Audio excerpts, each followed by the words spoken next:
All right, the title of the sermon this morning is Fall in Love with God. Fall in love with God. Why is loving God so important?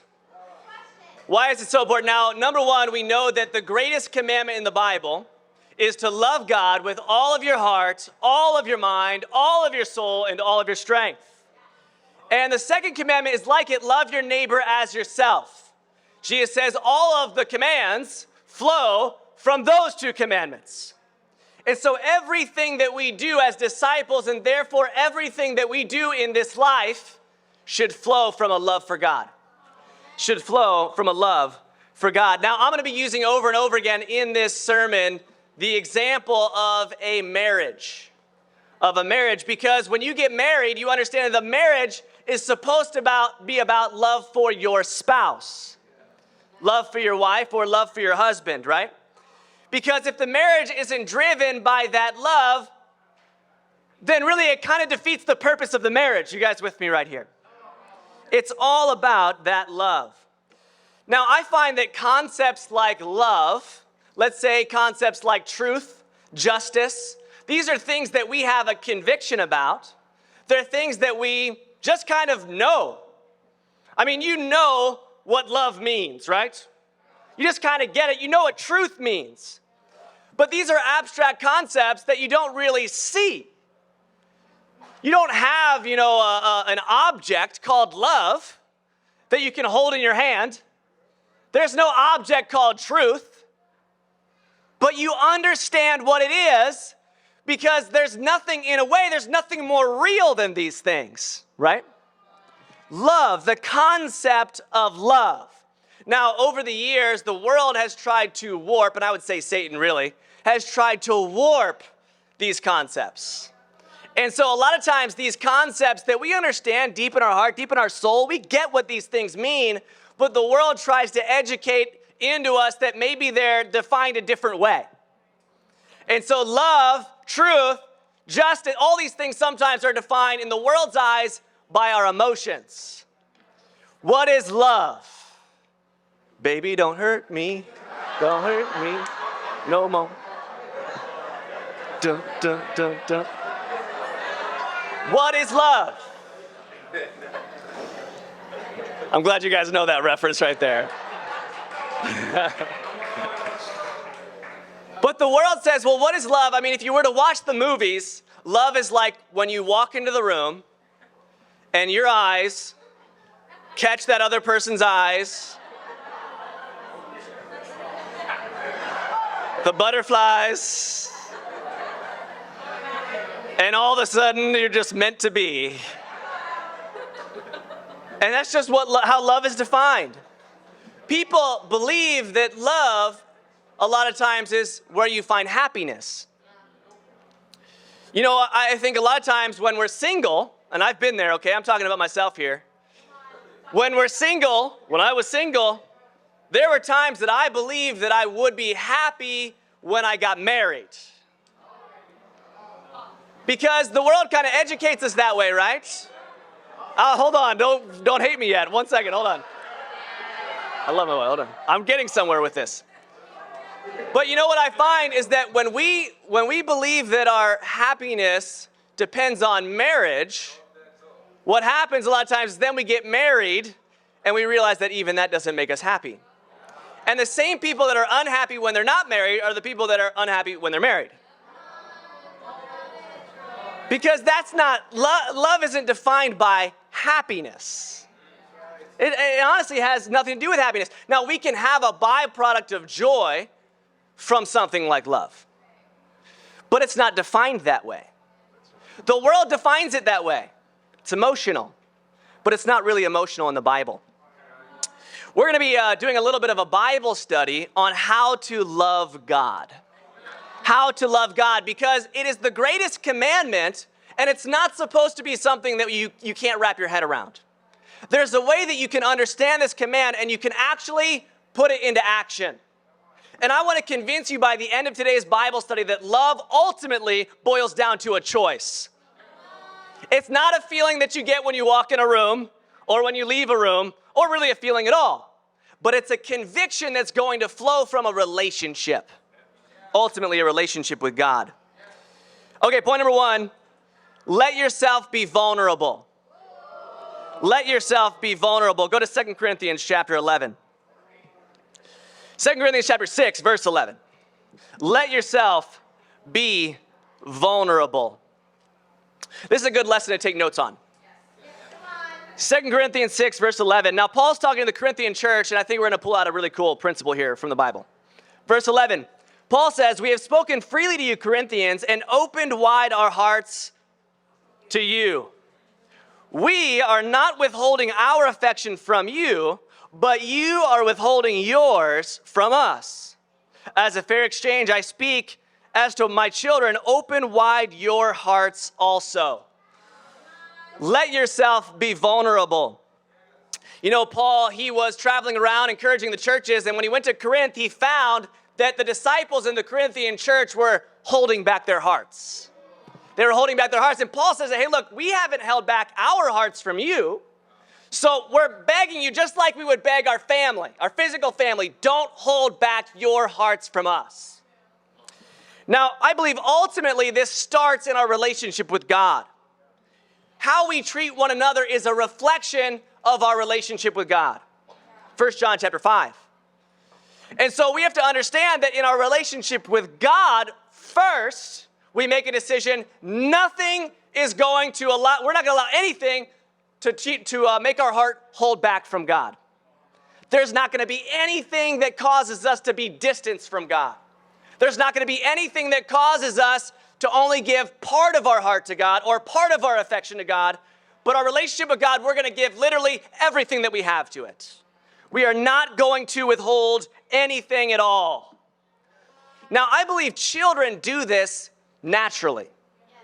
Children do this naturally, but what happens? Well, we grow up, we start to get hurt, right? We're giving our heart. Even our own family members hurt us.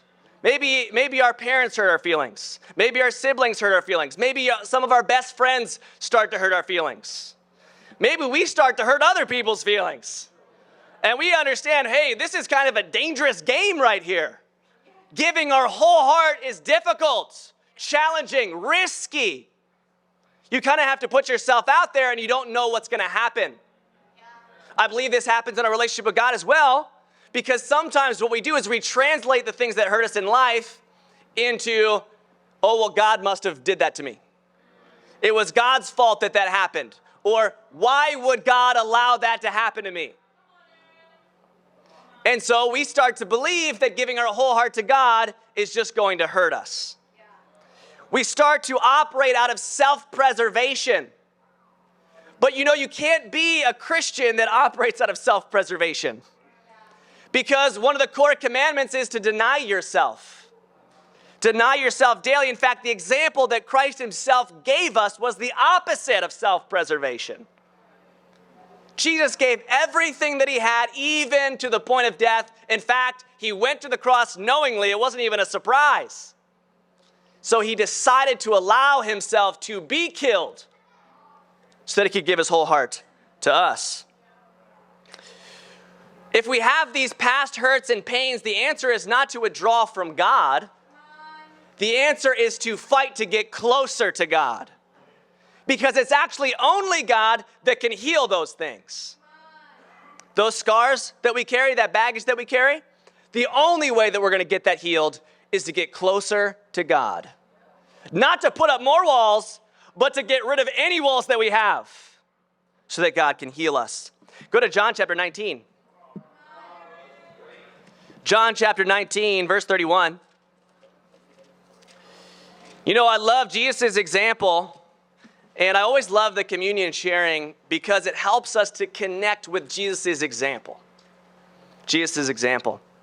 And Jesus was the ultimate example of opening wide his heart. John 19, verse 31. Now it was the day of preparation, and the next day was to be a special Sabbath. Because the Jews did not want the bodies left on the crosses during the Sabbath, they asked Pilate to have the legs broken and the bodies taken down. The soldiers therefore came and broke the legs of the first man who had been crucified with Jesus, and then those of the other. But when they came to Jesus and found that he was already dead, they did not break his legs. Instead, one of the soldiers pierced Jesus' side with a spear, bringing a sudden flow of blood and water. The man who saw this has given testimony, and his testimony is true. He knows that he tells the truth, and he testifies so that you may also believe. We'll stop right there. You know, when you think about opening wide your hearts, you can kind of get this image. You don't want to be closed off, right? This is somebody that is not opening their heart. What's this guy talking about?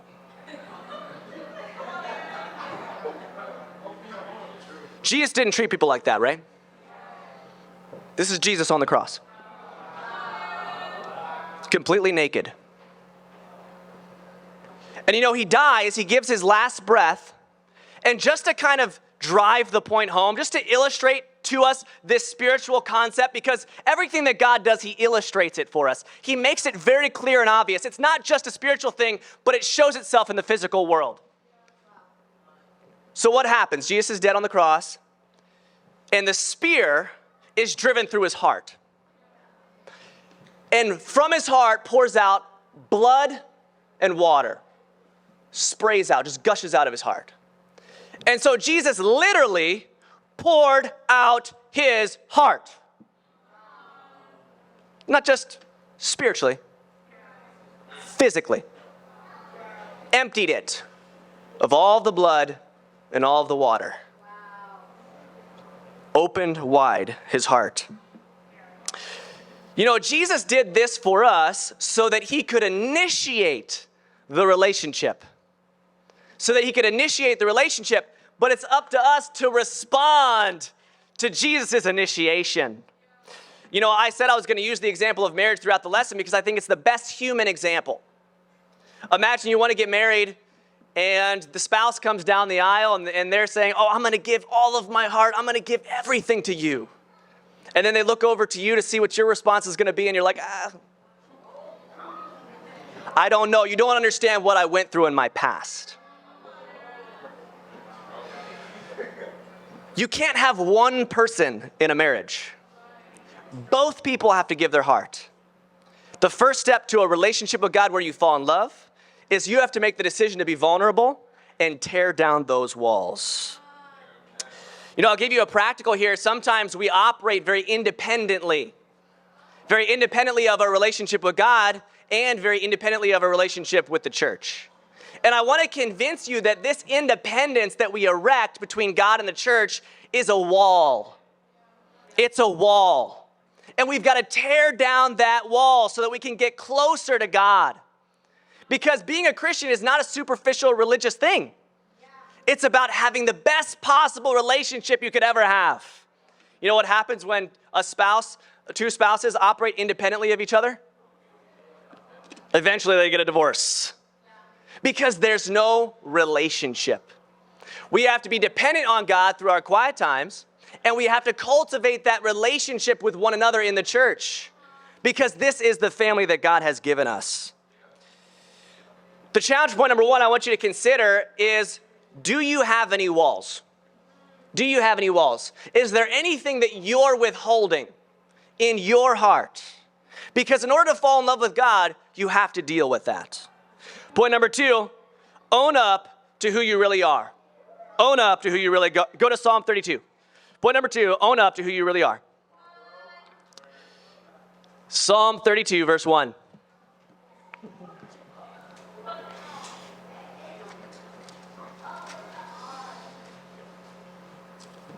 Psalm 32, verse 1, it says, "Blessed is he whose transgressions are forgiven, whose sins are covered.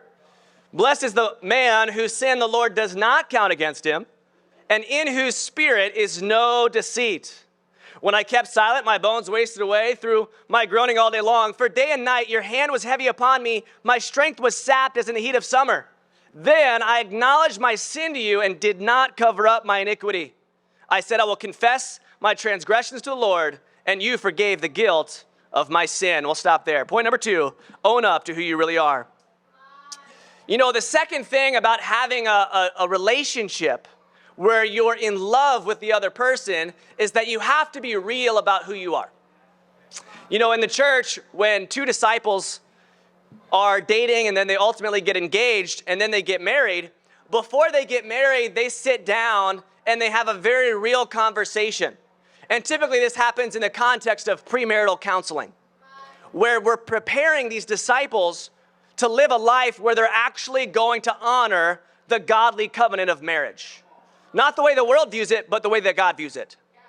And so the couple, they'll sit down and they'll have a very honest conversation. And they'll be very real about exactly who they are, about their whole lives. And they'll be very open. And you know, in that conversation, sometimes there's a fear because they've spent all this time dating, you know, kind of wooing each other, winning each other over.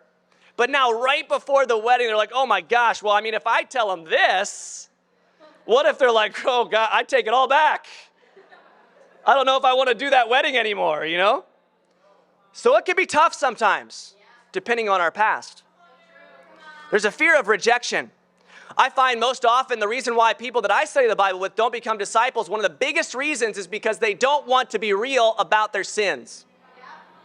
They don't want to be real about their sins. They don't want to do what the Bible calls confess. What the Bible calls confess. Because to confess means you have to acknowledge who you really are. And you can't pretend that you're better than what you really are. Now, what I find is that this fear of rejection is so satanic. It's satanic because, number one, if you are covering over who you really are, then you never actually find acceptance anyway. If you're faking it, then nobody has actually accepted you for who you are. So if you're afraid of rejection, the worst thing you can do is hide your sin. It's the worst thing you can do. You have to start to be real, and then you can experience the acceptance, the grace, and the mercy of God.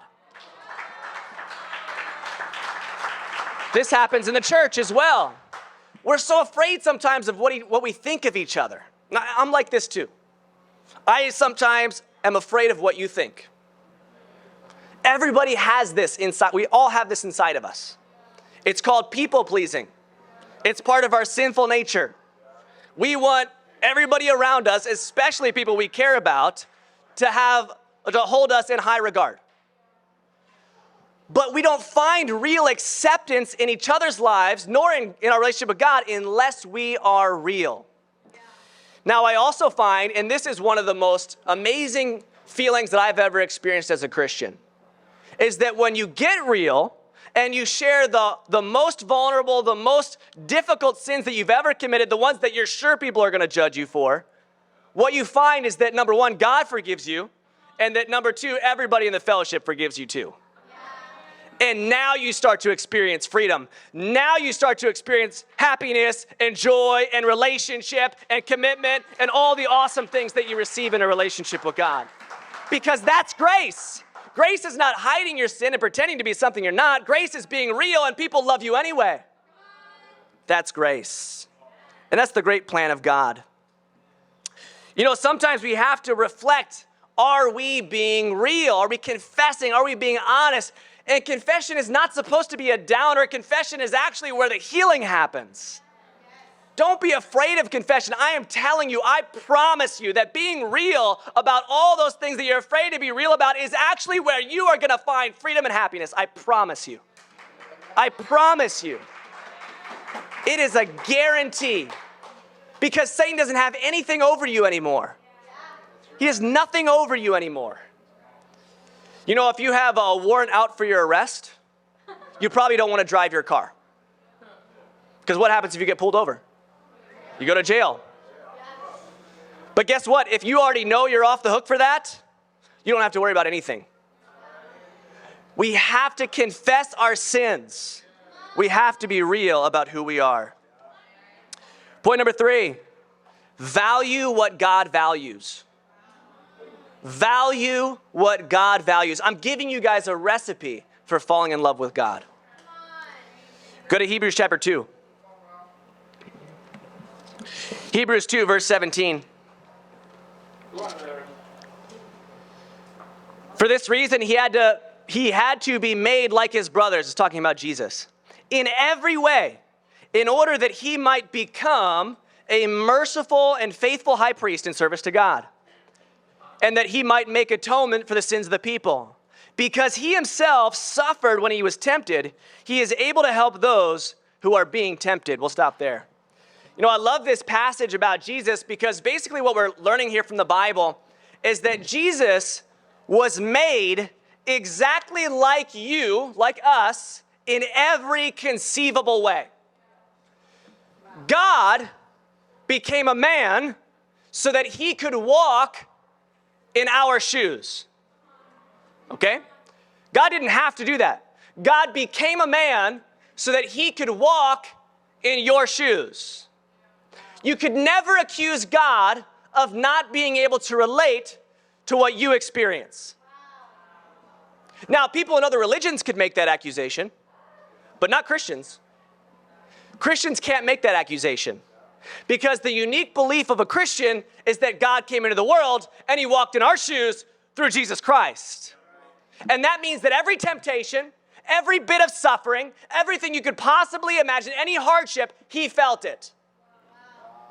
By choice, voluntarily, so he could get closer to you. He wanted to be able to relate to what you go through, so he could understand fully, appreciate your pain, fully appreciate what you care about.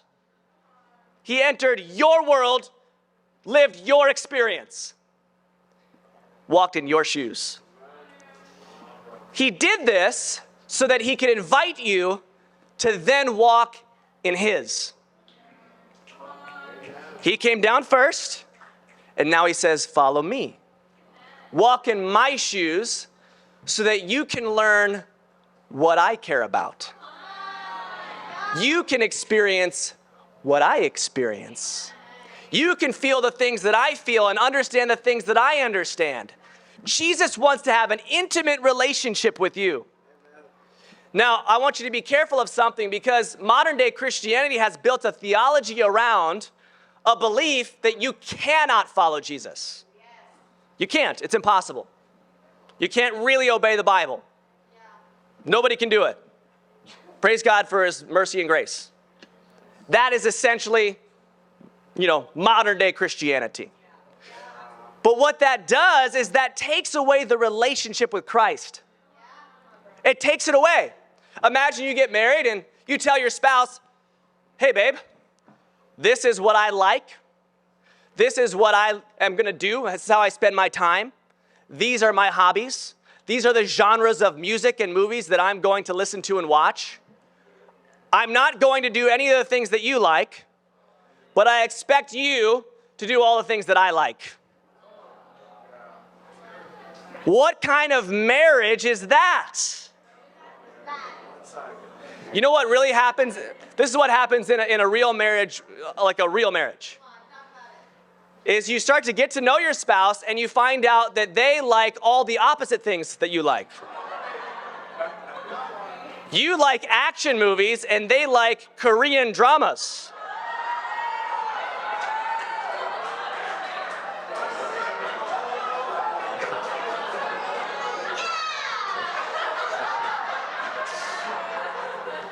It's the complete opposites.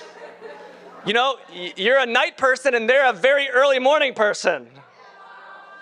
You're grumpy in the morning, they're happy in the morning, and vice versa. You know what I'm saying? Everything's flipped upside down, you find. But you know what makes the relationship amazing? Is that each partner learns more about the other. Each partner enters into the other partner's experience. And actually, over time, you start to appreciate the things that they appreciate. You start to value the things that they value. You start to actually enjoy some of the things that they enjoy.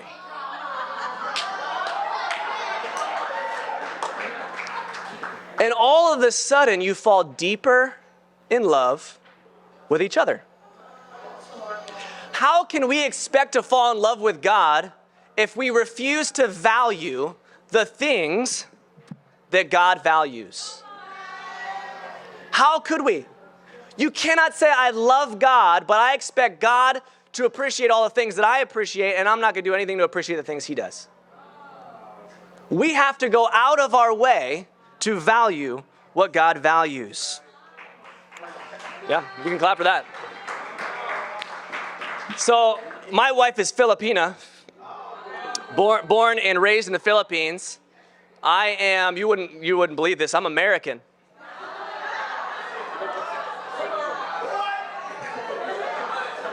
Born and raised in the USA. And we had to learn a lot about each other. We still do. We still have to learn a lot about each other.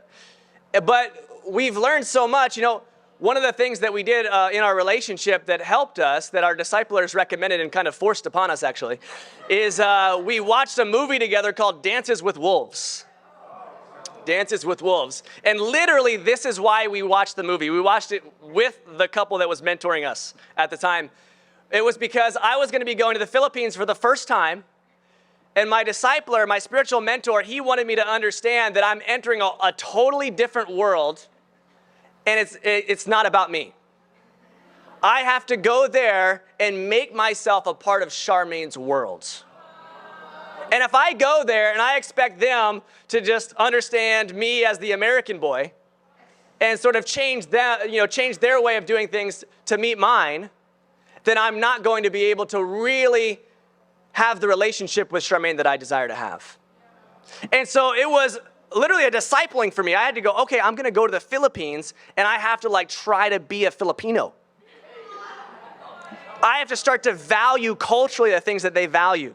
Start to behave the way that they behave it, and try to connect with them the way that they're used to connecting, so that I can actually understand my wife better and have a good relationship with her.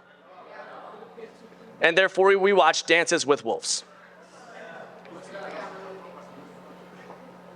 What was the question? 3 hour? Oh yeah, 3-hour movie. Yeah, it was a very long movie. It was actually very long. But we had to get in there and we had to start to learn each other, right? In Philippians 3, verse 10 through 11, it says, I want to know Christ and the power of his resurrection and the fellowship of sharing in his sufferings, becoming like him in his death, and so somehow to attain to the resurrection of the dead. You know, for us, we need to be constantly trying to understand Christ, entering into his world, valuing what he values. Don't allow the values of the world to override the values of God. To override the values of God. Because when you allow the world to tell you what is valuable, you start distancing yourself from Jesus. But when you stop caring about what the world values and you just make a decision to enter into Jesus' world, then you will fall deeply in love with Christ. You know, over the years being in the ministry, there's times where I've seen disciples fall away from God. And you know, one of the common things that I hear when they're willing to explain to me why they're falling away is that they feel more freedom outside of a relationship with Christ. And so they don't want to be involved with the church. They don't want to be bound by the expectations of the body of Christ. And you know, I've thought about that. I just find that to be such an interesting thought. Because imagine after maybe years and years of marriage to Charmaine, I leave Charmaine, abandon our family, and then you ask me why, and I say, well, I feel a lot more free now. I no longer feel obligated to the expectations of my marriage and family. In no world, if you have any respect for marriage or love or romance or anything, family, would you find that to be an acceptable answer?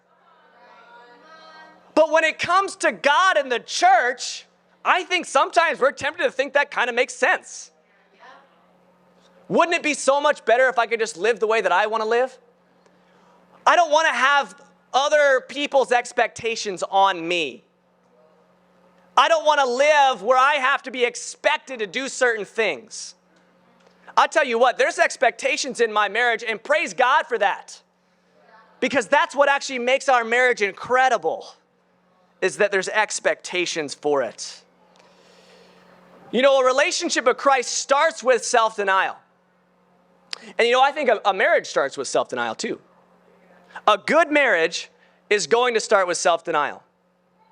But what happens is that over time, because you begin to change, your heart stops valuing the things that you value and starts to value what they value. It doesn't feel like self-denial after a while. But I think that some disciples, they never change their heart. And so they live a superficial relationship with God that stays in self-denial. But because they never transform, Romans 12, 1 through 2, they never feel freedom in Christ. You know, I want to challenge you that if that's how you're tempted to feel, you have to make a radical decision. Stop holding on to the things that you value and make a decision. Get a conviction to start valuing what God values. If it means self-denial, then do that. Then do that, because I promise you what's going to happen over time is you're going to start to understand why God commands you to do certain things. And then you're going to start to change. And as you give your heart more and more to God, you're going to fall more and more in love with God. Final point here, surrender everything. Surrender everything. Now you guys know, okay, Luke 14:33, Jesus says, anyone who does not give up everything he has cannot be my disciple. We already talked about the greatest commandment, love God with all your heart, mind, soul, and strength, right? All. That word all is an important word.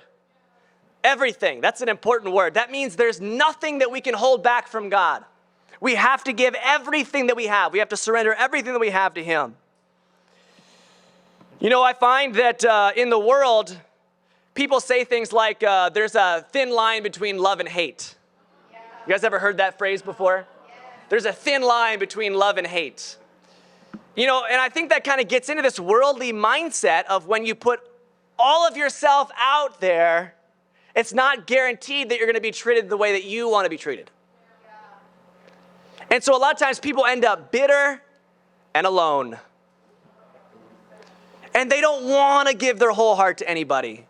They don't want to give their whole heart to a relationship with God. Because there's these hurts and these pains, these past experiences. They've allowed Satan to teach them something different than the truth. But when you give everything that you have to God, when you surrender all of your heart, all of your soul, all of your mind, all of your strength, that's when you finally get to experience what a real relationship was meant to be like. But you have to give everything. You have to. You have to give everything to Him. What are you holding on to? You know, if you're visiting us today, I want to encourage you to study the Bible. Maybe you're already studying the Bible. I want to encourage you to apply those Bible studies to your life. Apply those Bible studies to your life. If you've never studied the Bible before and learned what it means to be a true disciple of Christ, I'm begging you to study it out. Discipleship equals relationship. Discipleship equals relationship. We cannot take discipleship out of a relationship with God. It is the definition of what a relationship with God looks like. We must give God all of our heart. You know, there's a really awesome thing in the law. You know, I like to use lawyer examples too sometimes. And in the law, they have this thing called an annulment. An annulment. And you guys obviously know what a divorce is. A divorce is when things don't go the way that necessarily the couple's wanted them to go. Maybe there's adultery in the marriage. Maybe there's what they call irreconcilable differences. And so they file for a legal separation. But when you do that, the law still recognizes that past marriage as a marriage. There's another legal term called annulment, where if you seek annulment, the law basically says that you were never married. Even though you went through the process of getting married, you know, you had the wedding, you went to the courthouse, you got the paperwork, you entered in the covenant in the eyes of the law for that time, because there's something that happened or maybe there was a specific reason that voided that marriage, the law says it wasn't legal and it wasn't binding. And therefore, it's as if it never happened. And it's really interesting when you study out what are the grounds for an annulment. And basically what it comes down to is there must have been something that happened when the couple was coming together in marriage where the marriage covenant that they were signing up for, it wasn't real. It wasn't real. So here's some different reasons. Maybe one person didn't have the mental capacity to enter into that type of an arrangement. That's why we don't baptize babies. You guys with me right here?